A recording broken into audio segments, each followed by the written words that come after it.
Welcome, ladies and gentlemen. Thank you so much for your great support always.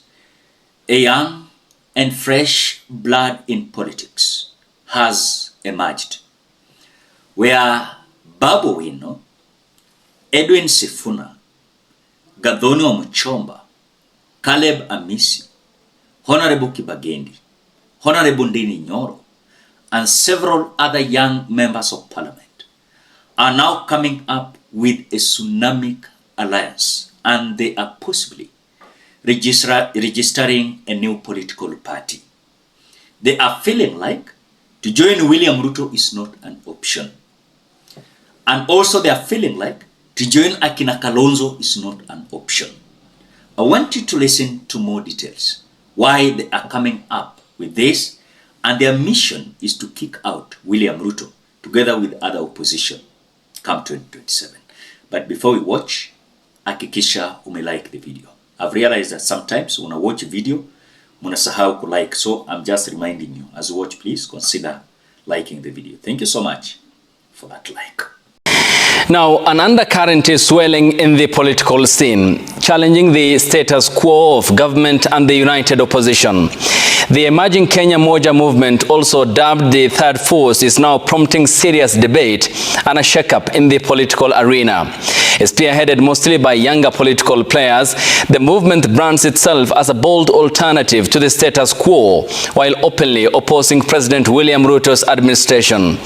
Could this be the groundwork for a new political party in the country? Here is Melita Oletenges. Nilianza tu kimchezo hivi, nikaweka kwanza poster ikaenda. What began as testing the raging political waters is quickly morphing into a powerful political shift. The Kenya Moja movement, or the third force, is now making waves in Kenya's turbulent political waters. We are not a third force, we are the only force. Because there is no any other alternative to leadership. This is a struggle of change between the old and the new. It is a transition. The way we transitioned from the colonialists to now African leadership. Positioning themselves as the voice of reform, proponents of the movement say they are seeking accountability and a revival of democratic faith among citizens. However, critics within their own parties see them as rebels, possibly even traitors. You know, Melita, we are not rebelling in ODM. We are not rebels. We are working within the dictates and principles of democracy. Those who are rebels are the ones who went to Boo Baba the other day when they called for a joint PG.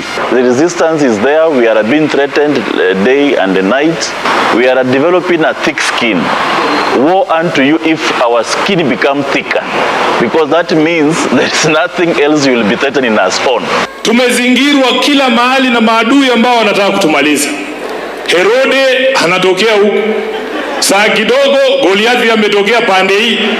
Nebukadneza ako mbele yetu. These leaders are now stepping out from the shadows of their political mentors, spreading their wings with independence that they hope will reshape the traditional voting patterns in the country.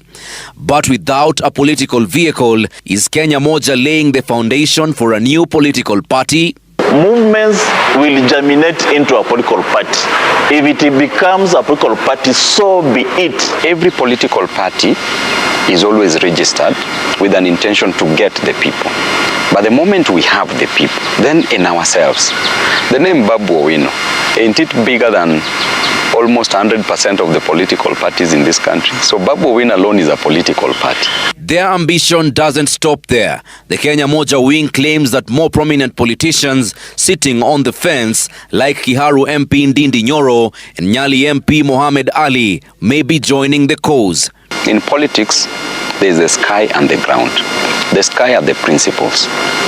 And the sky will always depend on what the ground says. But if we can get to the ground directly, then we don't need the sky. And with the November 27th by-elections looming, Kenya Moja has already hinted at backing candidates of choice in the specific areas. Melita Oletenges, Citizen TV. After watching the details, how this fresh blood in politics is now re-emerging. Remember, this is a conversation tumekuwa nayo. Ukiangalia pale opposition led by Kalonzo, akina Gachagua, Matiang'i, wamekuwa kwa leadership. On the other side, William Ruto, Raila and others in the government wamekuwa for the longest period of time.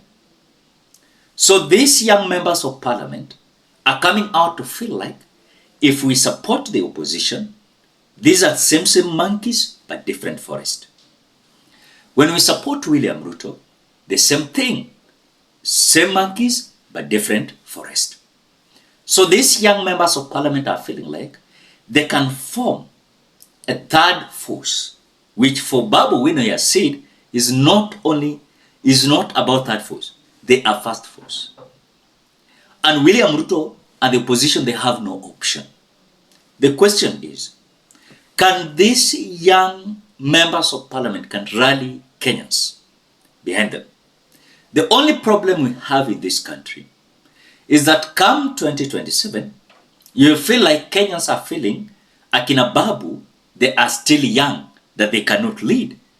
Then you ask yourself, when they were electing akina Ruto earlier on, they told us these individuals are young. They trusted them. Why should they trust now young leadership as we speak now? Because you cannot convince me those who handed over leadership to akina Kalonzo, akina Raila, akina Gachagua long time ago, that they never knew that they were old, and akina Raila they were young. So the only thing I can encourage this third force is that they must go for it. No one is going to give them. No one is going to give them in a silver plate. Simple as that. It's not going to be a walk in the park. Because remember, we are having those who are in the government, they are feeling like they must remain. We are having those in the opposition, they must take over. But these members of parliament who are young, akina people like Babu, Owino and Ndindi, NYORO, akina Gathoni, akina Caleb Amisi, akina Honorable Kibagendi, akina Peter Salasi, they are feeling like it is their time because they have that effort. They have that energy to correct some messes here and there. But are these old monkeys going to accept? Are these old monkeys going to accept? Because their mission is they are ready to protect their properties, their wealth they have built for the longest period of time. The fear they are in is that they are feeling like this young generation leadership might decide to take all the resources they took in the name of exploiting Kenyans for their own benefit.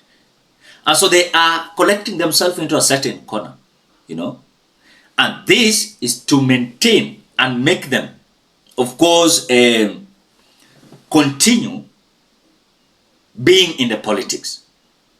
To protect their properties, their wealth, they, of course, waliipa kwa hizi offices wako nayo. So I can tell you for a fact, William Ruto ako taabani. Unasema penye moshi kuna moto, penye nia kuna njia. William Ruto is cooked, and I don't see William Ruto akipenya hapa mbeleni. Najua kuna wengine wanasema watu watagawa kura. Ruto atakuwa hata namba 3. If you are not careful, Ruto atakuwa namba 3. Take it to the nearest bank. What do you think, guys? Drop your opinion at the comment section below. Otherwise, thank you so much because of your great support. Please consider subscribing, liking, commenting, and sharing this video. Till we meet in another video.